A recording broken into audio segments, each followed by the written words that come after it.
Aloha kako. It's Wednesday, and that means it's news day. We have interesting stories from around the AI sphere. We have soft robots for life-saving procedures. Lots of Google news that came out, from chips to models. Waymo is adding internal cameras for data training. Don't worry, they say you can opt out. And tons more. It's April 9th, 2025. This is episode 438, and thank you for joining the Daily AI Show. I am joined today by Beth. We'll see if we can get Brian and maybe Carl today. And of course, I am Jony Hatcher. So let's open it up. Beth, what is your most interesting story that you have for today? I don't know that's most interesting, but we often skip the one that I used as the title, so let's just talk about that. Yeah. Um, OpenAI, there was a small story that came out. Yeah. So there's that echoes. There we go. I didn't hear the echo. Yeah, you are the echo. So there was a small story that happened last week before, that was like a little blip that said OpenAI is surprised to realize that they're not involved in the startup between Sam Altman and John Ivey, the hardware startup. And I may have said his name wrong.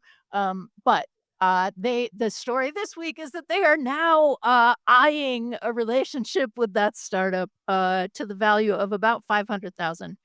No, sorry, 500 million. You know, just a zero or two. And so that's interesting because Sam has been talking about moving toward hardware, and that um they're eyeing the hardware advantage of Google's Android phones, of iPhones, right? Amazon has Alexa, and Claude sort of gets in that. So OpenAI doesn't have a hardware thing. So that's why that story was promoted. And also, like, it was a cute little, like, follow-up, right? Because that was like a blip, and then it was like, oh, right, this is the part two of that. Great. So that was my big story, Jimmy. Well, I'm glad you brought it up. Number one, you're right; it's in the title, so we should talk about it. But I like that we are seeing everybody get into the hardware space in one form or another. I think that's been requested for a while. People have seen that. Okay, eventually we're going to see that, especially as models get smaller and can fit on smaller devices, mobile, and things like that. Also, I really want to see what the competition is going to be versus between this OpenAI phone or mobile device and the Perplexity with T-Mobile, offering that everyone's been a buzz about. So, yeah, everybody get in there, throw some punches, and then hopefully we who have to spend the inevitable $1,500 on the phone will come out on top. Ooh, that's a generous estimate today, but sure, let's go with Uh, that. I mean, that's the average flagship going for right now. So that I'm hoping they'll keep it at least at that level. Yeah. All right. And Carl's also joined us. Hi, Carl.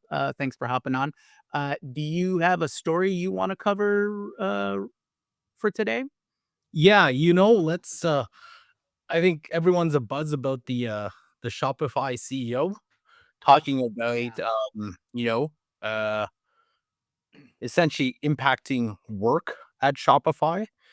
We've heard in the past about people not hiring, Klarna not doing this, or Salesforce not hiring software engineers, but I think, I don't know, anyone fact check me on this, but is this one of the first times that, like, a major CEO actually has said, "You know what? We're like," it I think the big quote was, We won't consider hiring unless you have considered, um, that AI can't do it." Right. So, You have the to big prove, right. You have yeah, to prove to me that it can't be done, something like by and that's how the new person gets hired. First of all, am I still echoing? Am I still a problem? No, Yeah. you're good. Okay. Before I started talking, you guys were like, we can't understand you. What I was going to say to that, Carl, what I found interesting about the story, because that kind of like blew up yesterday, was that was the quote that people pulled out of it. And I didn't think that was the most interesting part about his memo at all. But like when you go Google search Shopify CEO AI memo, right? Something like that. The first 5, 6, or 7 articles you're going to get all have a similar headline, which is Spotify, or no, it's not Spotify, Shopify CEO says won't won't hire more people, won't get more headcount without AI or something. And I'm like, it's kind of the clickbaity, buzzy side of that. But really, what I took away from that was, hey, we're an AI first company. We've been leading in AI for a while, which is true. Most people on the outside looking in would look at Shopify and say, yeah, they've been deploying and trying to use AI for a while. They're certainly not new to this. And what he was saying is like he gave examples of using AI to help with his own, conference speeches and things like that. But also, it seemed to me he just wanted to get across the point of like, look, we need to be an AI first mentality type company. And so everybody has been given the tools. You all have access, is the way I read it. Like, we've given you the tools. We're telling you to go try to put these processes through AI first before you decide whether it can be improvements or not. And so he talks a lot about that. And then towards the end, he does say, before anybody comes to me with headcount requests, make sure that you've tried to see if there's any like AI efficiencies here that could perhaps alleviate the need for headcount. I'll tell you, my CEO, my boss, Jake Dunlap, he put out a LinkedIn post after that, and he said, "These are the highest headcount numbers we're going to see." Period. Meaning that he just feels like they'll be in orders of efficiency over time. We're going to see headcounts in general drop, and that perhaps we're at a peak. Now, that's not going to apply to all industries, but you get his point to it. So yeah, it was a real. I'm glad you brought it up, Carl, because that was it was one of those cool AI stories that, kind of goes right across. And it like I shared it. I'm sorry, I saw it reshared on LinkedIn probably no less than 10 times. And different perspectives, by the way, which was super cool. As people were like, this is how I see it. This is how I see it. This is how I think people should be prepared and all that stuff. So yeah, one of my favorite recent AI news stories for sure. Yeah, I mean, I can see the perspective of why people are picking out like a Yeah. particular piece they're focusing on, because while it's nice, like from I think from our general perspective, it's oh, okay, so a major CEO of of a major company is saying AI first. We're gonna start integrating, and we want our employees and department heads and everybody to start using AI. Great. But with that additive saying, "Don't talk to me about headcount," which is hiring people before you see if you can figure if AI can do it for you, which means we're not hiring people. I mean, to what most people I think hear, and so that that's especially with the last, I don't know, few months, year of tumulation and chaos that seems to be happening, of the relative, current events. This is, uh, this is gonna be at the forefront of everybody's minds, right? Um, so I I can see both sides of that. So I think it's a good thing to keep an eye on, and we are at the point where we kinda have to go line by line and examine all of these thought processes for those who are in charge of so many people, right? What those futures are gonna be like. And Andy, who can't just be with us live on screen at the moment, but is in the green room for lack of a better term. So he's kind of hanging out with us. But Andy just put up a good point too. That Shopify is a SaaS software company, and not all companies have such alignment with AI enhancement of headcount functions, which I 100% agree. And I think that's what my point was to Jake's my CEO Jake's post, which was like I get what he was saying. He also Jake talks specifically towards like sales orgs and things like that. So it made sense when he said it, but I do think I agree with you, Andy. I think there's a point to be made there that this is not universal, but it's certainly going to have an impact. And this, Carl, I don't know if you were saying fact check it. I'm not sure if this is like the first major non AI CEO to really come out and plant a flag and say something like this, but certainly made an impact because of the size of the company and his reputation, things like that. So in improv, there's a sort of rule or a tenet that the thing doesn't happen until the reaction has happened. So I don't think that this was the first time a CEO has said that. This is the first time that everyone else on stage reacted like, "Whoa." Yeah. And now that's a thing.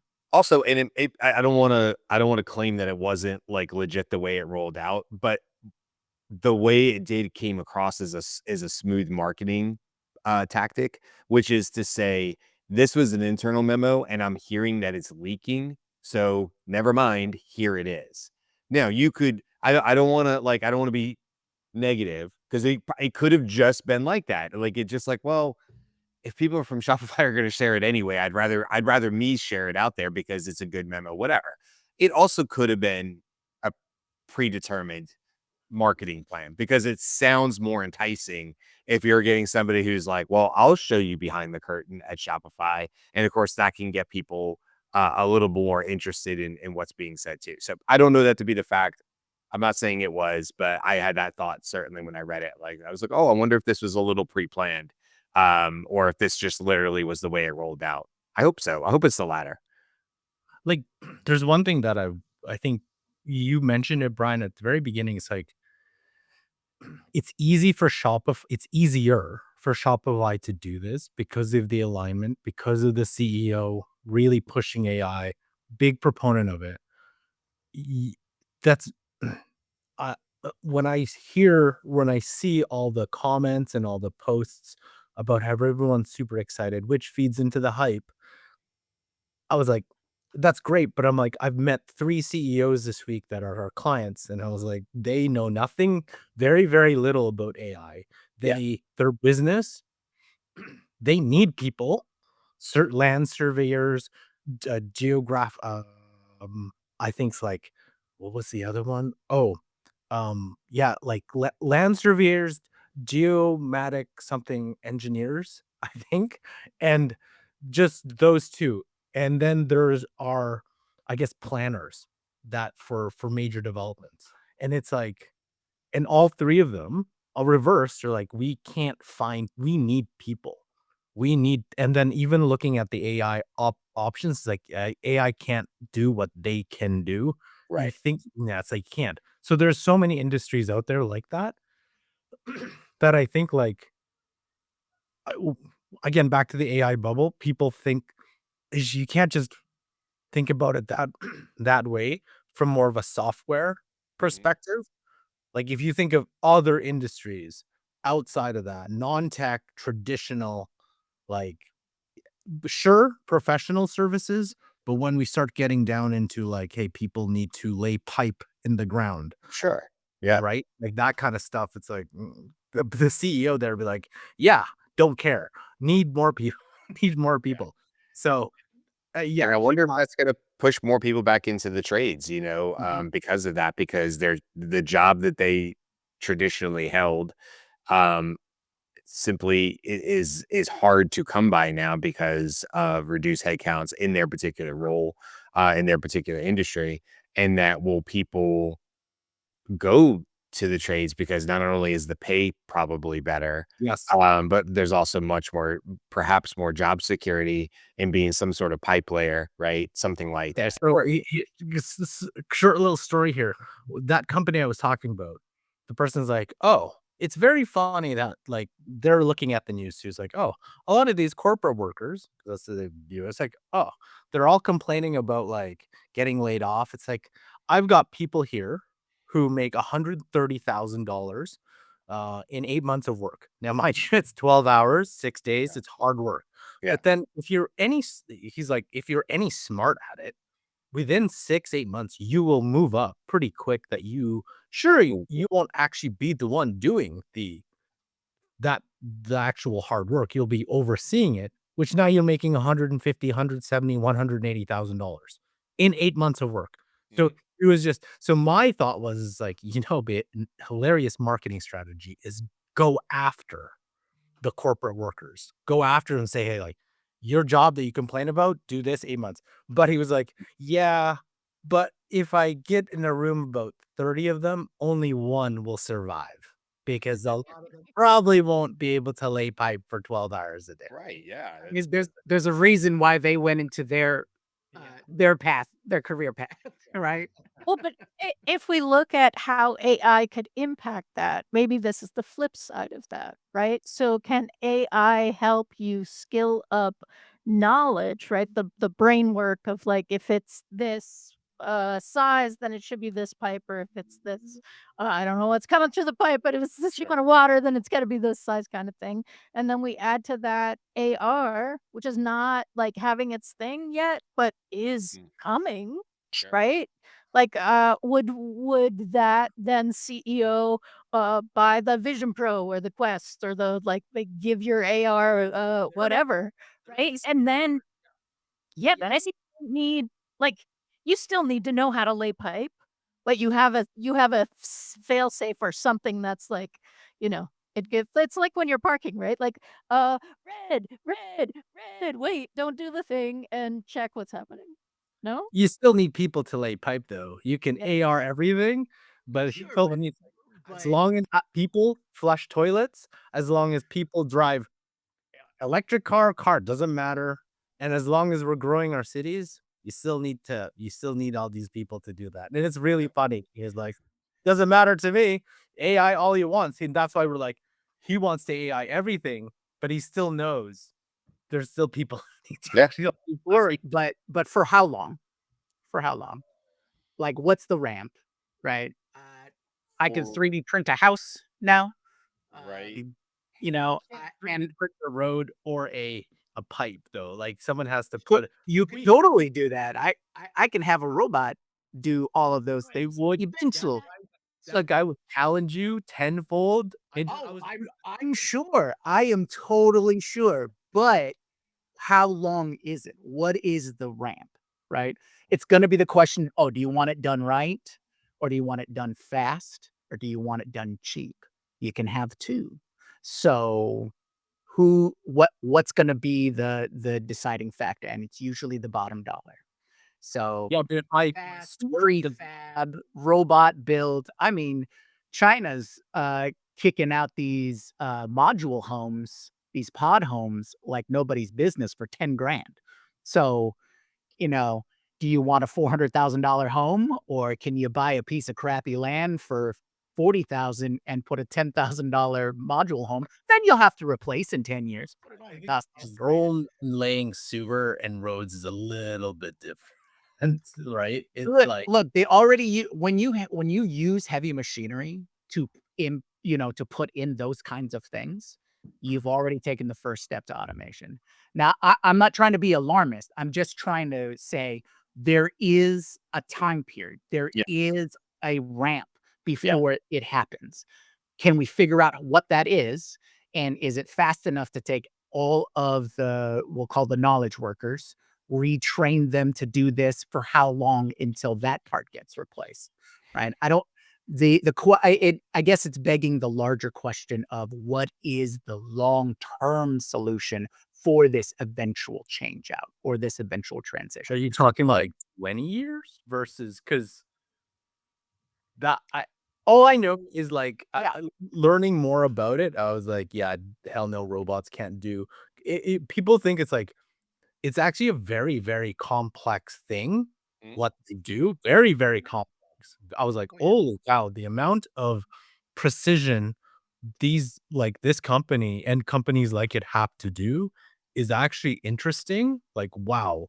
And then thinking about what the robots I've seen, it's like, yeah, maybe, but I think like, sure, if they get to that point, I think it goes back to my always favorite topic. Like, if this thing can actually do my recycling, but even then, I'm not sure it can do like better than like the amount of like I've seen it. I was on site and I was like, I don't know if a robot can do what this job site can do based on these specs in this timeline using this. I was like, I don't know. It is. It was Yeah, very like, it's a matter of the right now, for sure. I totally agree for the right now. But all right, let's get back to some news. I know we could talk forever on that. So, Brian, what do you got? Give us a news story. Did you throw to me? Is that what you said? It's I don't think I couldn't hear at the very, very beginning of the show. So did you guys already talk about MCP? No. No. So two kind of back-to-back stories in that. Jimmy, you had shared with us on the back channel how Supabase had built a MCP server or a client, whatever it's called. And then just today, or I guess it came out yesterday, 11 Labs put out an X post saying introducing the official 11 Labs MCP server.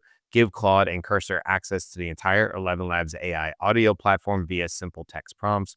You can even spin up a voice agents to perform outbound calls for you, like ordering pizza. And in this particular video that's on here, the guy on it does that. He basically gives you there's a lot of permission through it, but because it stops a lot and says, "Are you okay with this? Are you okay with us sharing your number?" Those kind of things.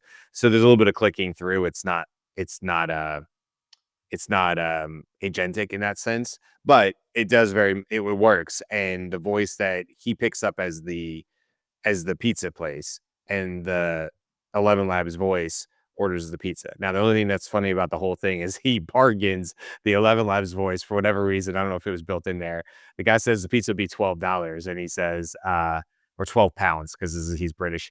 And he says, could you do it for 10? And he says, yeah, because he's just doing the demo, whatever. And I thought, in what world are people haggling for pizza price on a thing? So it just made me laugh that it was more on there, but it wasn't the point of it. I think the bigger part here is that um with like sort of a slow, news story, what, a week or two ago, from OpenAI saying, "Hey, we love MCP. We think what they're building at Anthropic makes perfect sense." And kind of instead of what I thought might happen is OpenAI built a competitor. At least in this case, they've said, "No, we're happy to continue to improve and build upon MCP. It makes a lot of sense." And now only in the next 2 weeks, you're seeing Superbase news, you're seeing 11 Labs news, and I would imagine over the next several weeks, we will see story after story after story of more companies feeling confident in putting their time and attention into building out in model context protocol. So if you're not sure what we're talking about, we've done 2 different shows on model context protocol. So we can go back and try to find those episodes for you. But you can look it up. Just look up Anthropic MCP or something like that if you need some refreshers on essentially what that is. In very layman's term, it really takes the onus off of the person putting together like an end-to-end automation to have to do all the individual connectors, where the easy example is Google Calendar. If I was going to go retrieve something from the Google Calendar, edit something from the Google Calendar, get something from the Google Calendar, or otherwise, those end up being different nodes inside of an N8N. You can kind of visually see that. And then what MCP basically does is it feeds the right terminology back to the AI agent, like if you're using like ChatGPT, so that it can connect and understand better. And you're only doing that through what would end up being one MCP node. And then that is updated from the builder side of it. So the Google side in this case would be maintaining and updating that. There's some downsides, and we did that all in the show, and we showed a lot of examples. That was only like less than a month ago. So I would say that's the deep dive if you want to get into it. But yeah, that's the news story, is like the 11 Labs, but then you mentioned Superbase, and I'm like, yep, okay. I think we're starting to see a ball rolling downhill here. Yeah, we're off to the races. It made me so excited when I came across that news. I was like, Mm. awesome. That's database access. It's official release. So that means it'll be essentially a repo that will be moderated or maintained by the organization. So this is essentially the new API moment, if you want to like categorize those kinds of things. So yeah, I'm super excited about that because it makes it so much easier. Once you have the server loaded, it's it's you can really start using the benefits of having the models, which is the Mhm. natural language, to access everything that you need. Yeah. And you just explain it. Oh, I want a little bit of this, I want a little bit of that. You figure it out. Okay, cool, we will. And go from there. But okay, I'll leave it there. Beth, it looks like you've got a story coming up. Well, Justin's thinking along my thoughts. Does this mean that Apple comes out with like their brand new technology, which is just MCP under the thing, but it's got some Apple thing in it, but it's totally closed and you can't use anybody else's stuff? Yes. So that was just me having fun. This story is very under the radar, but I think important. Intel and TSMC have reached an agreement to start to form a chip making joint venture. It happened, like, right at the end, like, it broke, like, April 3rd, April 4th, so last week, but any chip-making news I think is important, and also, we had a show on the books for a while that Brian wanted to do, which was, like, what happened to Intel, and how did it just make really, really bad moves, and this seems like potentially not making a bad move, because we do need to diversify the chip-making process. Intel obviously has a chip making history, whether the recent history was like kind of disappointing. But I thought that this was an important story, and I just haven't seen very many people talk Ye- about it. That it's hugely important. Intel is one of the 3 fab companies in the world. TSMC is the number 1, doing like 70 or 80% of all chip fab. Uh, Intel used to be the biggest, dropped down to number 2, or maybe even number 3 now. And I believe Samsung is the only other that has actual chip fab, that base level chip fabrication. That is amazing, and I want to learn more about that story, because if they're in a collaboration, what is the extent of that? They're a joint venture? Are they building new processes, new, campuses? Um, where's it gonna be? Is Mhm. this a way to invigorate Intel's chip? Okay, so tons of questions from me, so I'll have to follow that up. So TSMC would take a 20% stake in Intel's chip making facilities, and then there's not a lot of detail beyond that. And yes, I think all of the things that you're talking about are like potentially on the table. So And Garrett was just saying that Intel is pivoting. I have friends at Intel here in Portland. So some perhaps insider information on that one. Interesting. I wonder how the let's just hope they don't become Sega. Um, so Sega. I had to do it. yeah. we You all have to prepare. do it. 100%. You have to yell it out of you. Well, okay. Well, I'm gonna blow through a few of the quick stories coming out of Google's next event. They announced Ironwood, which is their new chip, their 7th generation TPU. And apparently it has been uh, optimized for inference. So running AI models and things like that comes in 2 configurations, a 256 chip cluster and a 9,216 chip cluster. That seems like a big difference. So we'll see how that breaks out. It'll probably be offered through their cloud platform, available for processing and all those kinds of things. One of the other things is they came out with Gemini 2.5 Flash, which they're calling dynamic and controllable.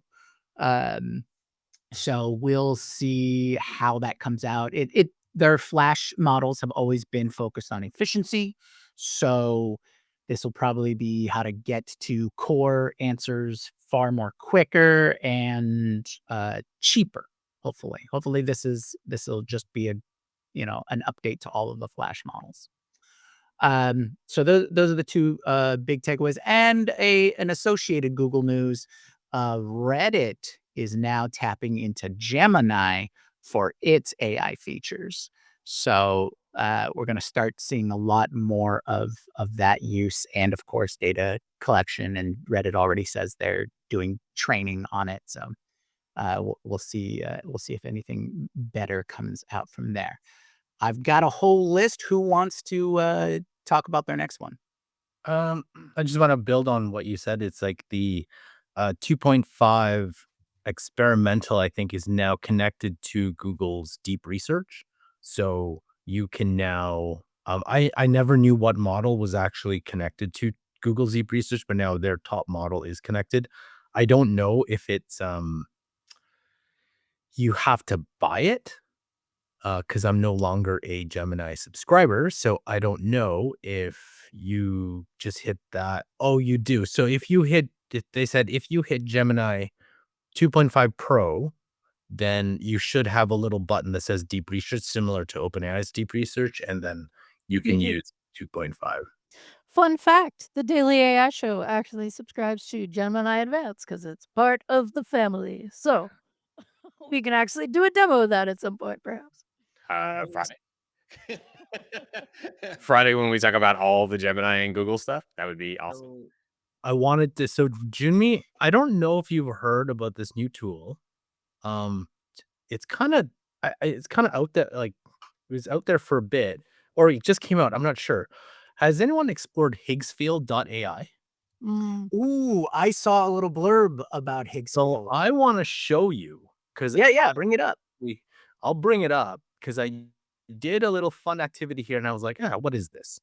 So I was like, oh, look. So for those who, just to set up the scene, can everyone see it? No, I have to stop sharing and reshare. You have to share it because Jumi and Brian colluded. Right. We correct the settings. Beth is pushing back, but this is clearly the right way to do it. Is it brings it up on the side panel, and then you bring it in when you're ready. It was a mutiny. Yeah. Well, it was a well-deserved mutiny as far as I'm concerned. So I think everyone can see it now. Yeah, you can. That's okay.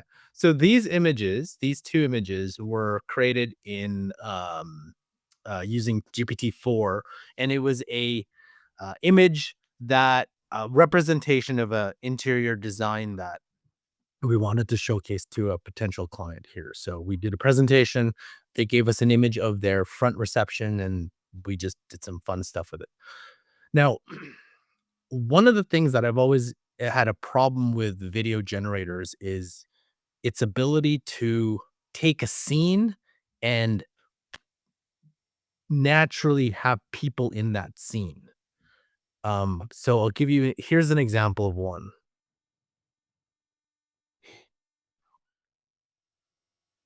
I don't think I've ever been able to do that. But one thing I tried Sora, I've tried Runway, Gen 4, and I've never had actually people sit down naturally. Yeah, I agree with that. Oh, that actually does look real. That's pretty good, doesn't it? That's better than what I'm used to seeing. Yeah. The cushions react, the pillow reacts. Like they kind of do that rocking thing like a natural human would do. Yes. It's not just sit down and stop you. There's usually some additional motion in there. Yeah. Well, not only that, but look at the camera move. It changes speed of the zoom in and does an adjustment. Does like a dollier tracking. And just like this, he touches his knees, his shirt adjusts. His shirt adjusts not only on his belly, but also his shoulder and his like his elbow, right? It's moving. There's doesn't look like there's enough shadow underneath the feet, but man, am I being nitpicky because that is still like in terms of just sitting down, that's some of the best stuff I've seen. Yeah. And of course, this when you use this, no one is doing it as often as we're doing it. You're just No, for sure. Like, how many seconds is that? Is that like 1 second? Yeah. You've already cut to the next scene, so 9 times out of 10 people are not going to be breaking down. Yeah. Do you see this? That's amazing. Yeah. Look at this cushion. When I saw the cushion, it's like, bing. Okay, yeah. Oh, okay, but the hand. That's a great physics engine, I'll tell you what. Yes, but now I would say, Her I eyes don't know, look- my hands. Her hands are messed up, right? Like that. That is to mirror of that funky position, right? The detail is gone in that context. But that's super nitpicky also. Yeah. And now we'll get. There is something I don't know if anybody else is noticing, but like when the models get better, the hands get worse, and then they go back and they're like, "Yeah, we know." Now we got to fix the hands again. I don't know Oh, why sure, that is, sure. but Yeah. And go to the one below that real quick, Carl. So this one is just top down, people just walking around, and there was that weird thing, but you could have assumed that was something, right? It was like a scene Mhm. from somewhere. I'm not Yeah, sure what. quick. Yeah, I mean the one guy's sleeve, not sleeve, new Yeah. style. Sure. There, but that's fashion, it's very fashionable. But hey, I'm not gonna argue with that. Like, that's a fashion thing. I don't know. I'm not gonna say anything. I was like, oh, hey, play it again and look at the guy in the white shirt. Like the fact that he's like, it's obviously working together. I mean, because he puts his arm around somebody else, touches somebody else, look, touches his shoulder, then puts an arm around this person's shoulder. I'm pointing with my mouse like you can see it, but you know what I'm saying. I love when I do that. I'm like, watch my pointer. I'm not the one with the screen.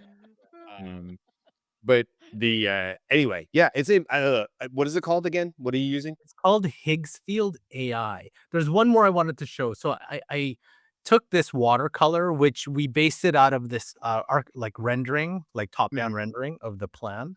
So I said, hey, it actually edits my prompt for me because my prompt was turned into a 3D rendering with the cars driving on the road. It was like vibrant 3D rendering of blah blah blah blah blah blah blah blah blah, blah, blah, and so on. As the camera, like it actually did it for me. So what was kind of neat about this is it kind of brought a little bit of it to life. Yeah, the cars Well, moving and stuff. That's cool. it's like, oh, that's kind of Can you expand that window real quick so we can see it a little bigger? sure. I play it again. Now, mind you, this is not cars. It's just a row. So Yeah.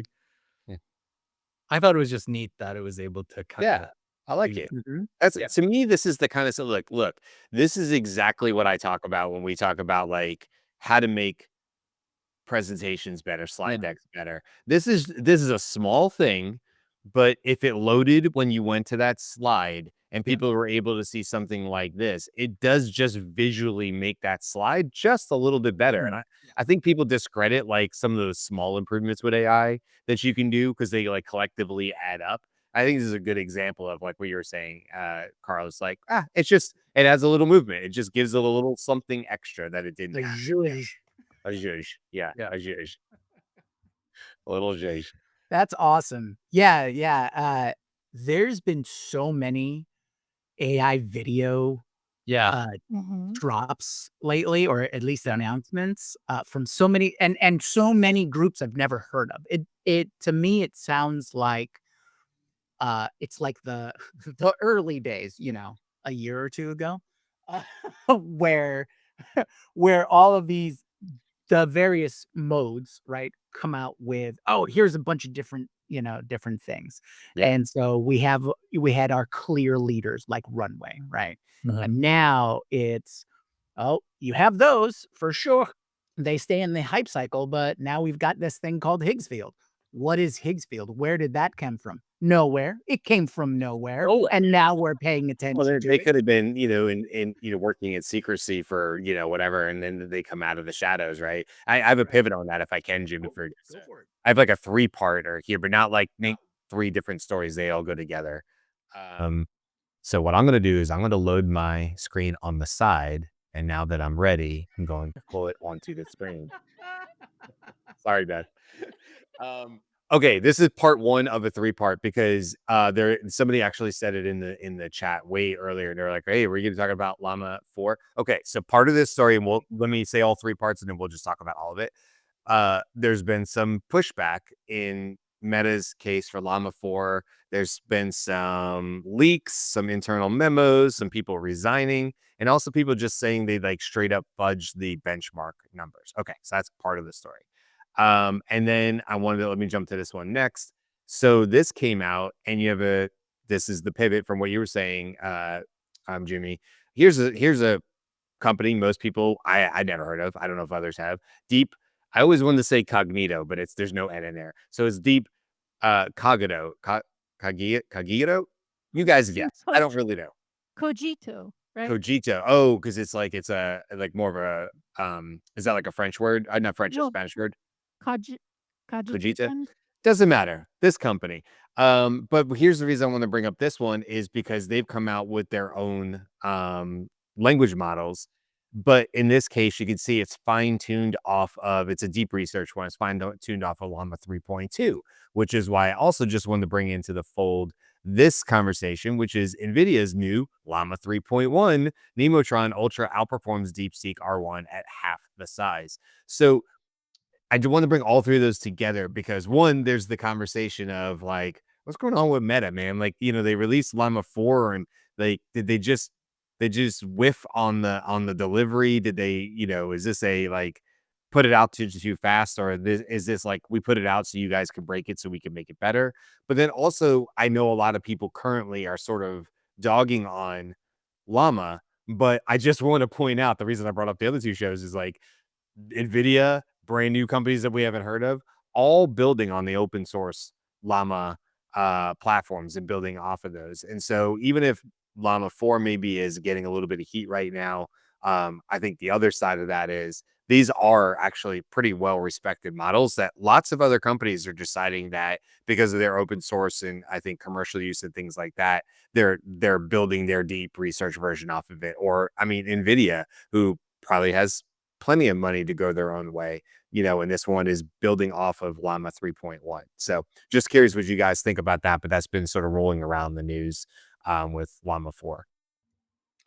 I mean, I think Meta probably made a great decision, or at least from my uh, perspective, in releasing a open, in air quotes, um, model that everyone can take a look at, everyone can use, everyone can integrate or iterate on. Because what it does is it's a bunch of free QA and free development and build a larger user base of your model. If what you're interested in is minimizing how much effort you have to do to maintain and build and keep in lockstep with the other major, players, but you're tapping into the open source community because for the most part, the realization is, hey, we know that you folks out there in the wide world are going to have a better time applying what this can do for you and build upon it. And because it was open, you have to make your stuff open. And so that means all the work that you've done, we can take back and improve our own products. Because our main products are, of course, the user experience on our platform. So I think it's a good balance. It's one of the reasons why open source is a good idea. Now, they're not true open source, but they at least allow you to have commercial aspects and having that available for like NVIDIA and other players who aren't necessarily as big as like OpenAI to be in that space and contribute to the overall development. So I think that's great, a great position for them to have taken. We did need that as an option, and I can't remember who's that head of their program, but I recently heard that um, the head of their AI program is now moving on. So we have to keep a close eye on the Meta AI space because that might be a them changing their position on how that is. Um, but yeah, I think overall it's been a healthy thing. It's good to have a counterpoint, even if it's a somewhere in the middle kind of approach to open source. Um, just because there's a lot of backing and money behind there, and we want to make sure that there is a counterpoint to the fully um, business oriented or corporate development of AI.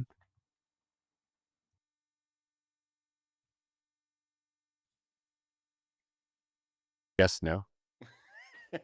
I was like, waiting. Yes, you were muted, so I was like, "Oh, are you about to say something?" Oh, me? I was like waiting for you to pivot to the next No. I was waiting for Beth because Beth looked like she was about to say something, Yeah. and then I noticed her mic was muted and I was just like, oh, wait, are you going to unmute? Should I say something? And now I've said a bunch of things. That was the standoff, man. Even Gareth is like, pause.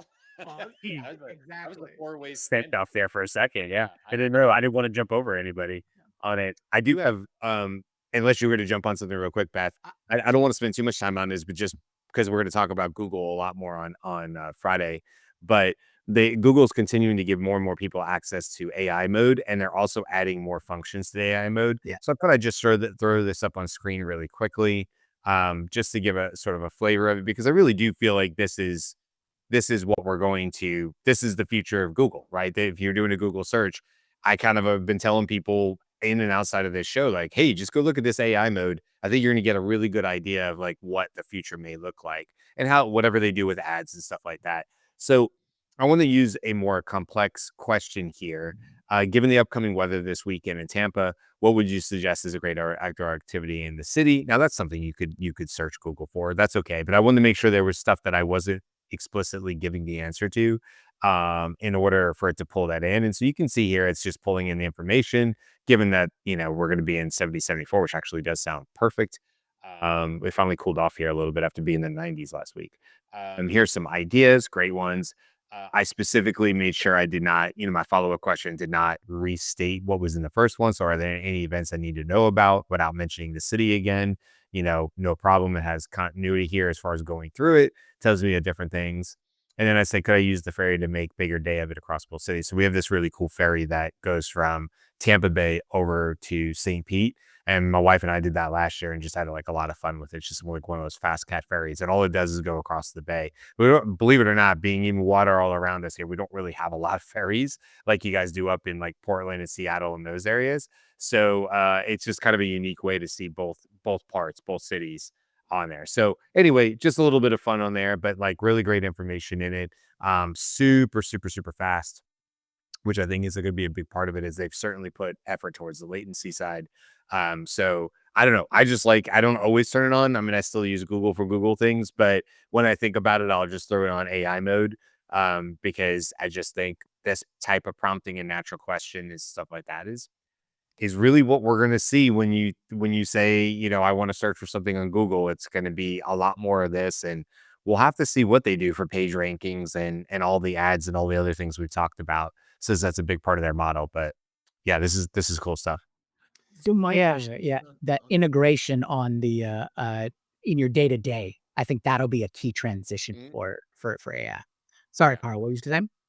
Oh, because this is now going to be on the top, I have no clue how they're going to balance this out with essentially their business model, right? It's like the business model has always been ads on top. People click the ads to go to my site to buy whatever I want to buy. Right. So they have to be, there's going to have to be some sort of algorithm to figure out, based on your query, is this going to come up or is the ads going to come up? What's going to come up first? Because organic already is dead. Like you have, even just without AI, anything, you have to scroll down tons of stuff. Now put AI overviews on top of it or whatever things before, there's no room for organic at all. Like you're going to have to go all the way down. It's going to be very tough. And essentially, to me, it's a big scam because companies are bidding on their own keywords, on their own branded terms, to kind of ensure to be on the top, even though people are already searching for them, right? So they would have gone to the organic, but it's such a pain in the ass now because you have to scroll all the way down to get to the organic. So you might as well pay for the top. So and just like any company who has like Perplexity ads, which I kind of like their feature of, suggested questions. I'm curious because ads are one thing, but if you're manipulating the results for the ads to have results that show up, if you do an AI overview, is it actually generated or is it generated with an algorithm that adds into the generation? Then how much can you actually trust that generation on top of, is it a branded piece of generation? I don't know, but that's kind of So dangerous there. yes, and that's been the question the whole time, right? Because we know we've had a sense that, like, okay, getting up to the top 10 and then having those ads on the side, you're sort of buying for visual space. Well, when Brian just said, so this is an interesting thing, and I don't know whatever they're going to do with ads. How far have we come? That, like, we're not even thinking that, that's an unusual thing, right? I mean, Carl, you're saying, like, "But that's the business model." Yeah. What is happening? It's just it's been eating its own tail for a while, and we're just like, now it's just half a snake eating its own tail, right? Like, I mean, some of the snake is gone. So, because that's what happens when you're a snake eating your own tail. I personally would love to see a new model emerge. Something, of course, that's more customer focused, better for us, I'm sure. But I would love to see a completely different model, like just throw out because the internet for the last 20 years has been ad supported. Yep. Right. And that's just a migration of the previous version of it, print ads, commercials, all that kind of stuff, just translating to the new medium. So having a completely different way of doing business or a new model that's consumer focused, or to the benefit of the consumer, uh, No. I have to put it in, all right? So that, overall, because content people are happy people. Content people, spend money, and don't cause trouble. But, I'm just saying, if you made everybody content, then you wouldn't have, upheaval. All right, Well, I'll digress from there. one number for you though, 264.59. That is $264.59 billion. That is what you're throwing away or changing, right? So it's like Yeah. there's people that like Yes, there are always really people who are resistant to change, but that doesn't mean the change shouldn't happen. But okay. Uh, um, Man, now I've totally lost track of what I was about to say to comment on that. Okay, yes, I would like to see a new model. I would like to see a systemic change. Absolutely. Cool. I think that was my only real point for that. Will we see it? I don't know. But I do think we may what usually happens is it's the same thing with a little twist or a little change. So what you might see is Google going into sales from the sales point where they go, "Hey, we've ran in a ad that we instantly generated for your product based upon all of these searches that it was relevant for. Would you like to continue with that service? The first one's free." Yeah, and then you keep paying us and we'll continue to do it. No?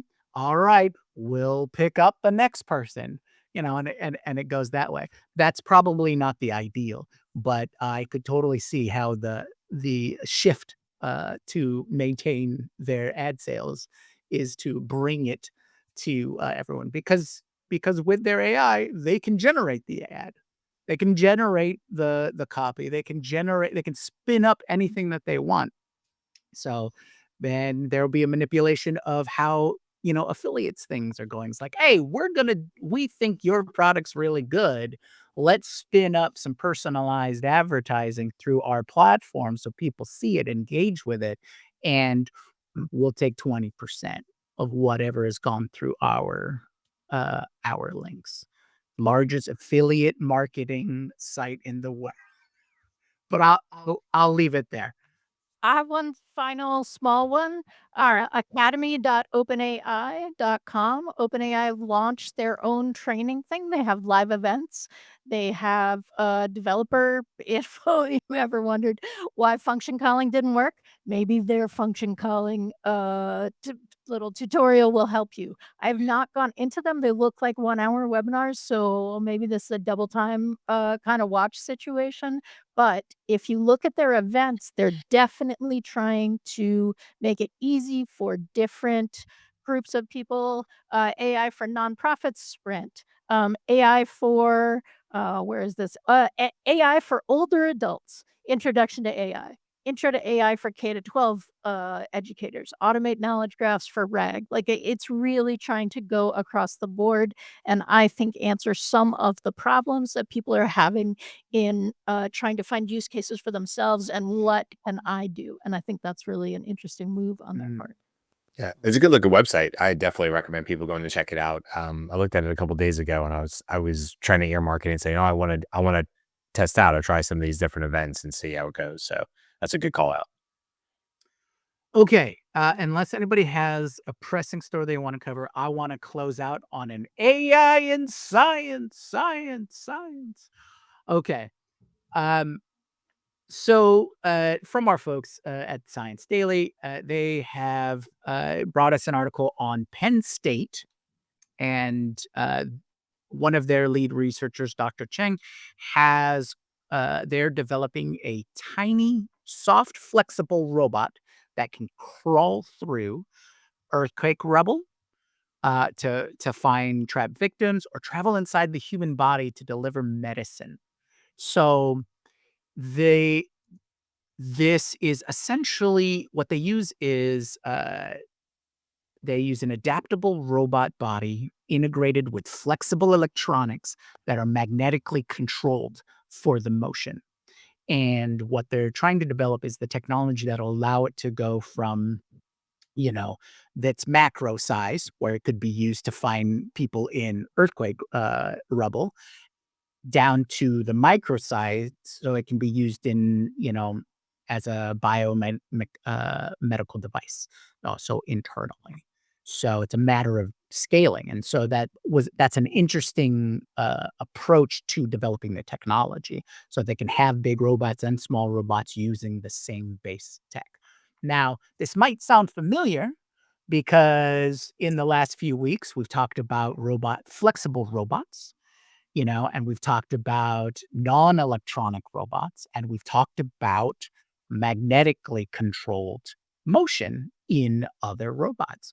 So there is a lot of parallel development going along with and different aspects of it being developed at other universities, other institutions, research labs, and things like that. So I just wanted to bring that up because what if they can crack what that scale is going to be able to make it big and small using the same kind of tech throughout, then that makes it a lot easier to produce and implement and apply into various situations, various applications. So that's the big AI and science story that I got. Um, yeah, super cool. Science fiction. Here we go. Uh, and I just saw that Beth posted a a CTA for everyone to join the Sci-Fi AI show this week. So Beth, what do we have? That was cut out by Dustin request. So this wasn't just Beth inserting this. We're going to talk about language and language and the model of that we're going to continue the conversation of the Anthropic paper and talk about language as a layer that sits on top of concept, and go a little deeper into how that moves us to the world and what we learn about our own brains. The Sci-Fi AI show is really turning into not just like, hey, this relates to these movies, but also what does it mean for us as people, which of course is ultimately what sci-fi is about. Like what is it like to be a person in a world that's changing? That's right. So everyone, Or please is join changing. us. Join us for that show. But I think this will be where we'll wrap up for today's news. Thank you, everyone, for joining us live today, and thank you for everyone who watches later. You can always continue the conversation and join us in our new community Slack channel, and continue the conversation there, talking about AI and all kinds of fun things. So far, it's been a blast. I think we launched it yesterday, and there's just been tons of convos on there so far. Upcoming shows tomorrow. We have Keeping Up with AI Without Burning Out. This is all based off of an Allie K. Miller article, and how people can deal with all of the things that are coming out with AI. This is something that I think we all experience, especially in the AI space.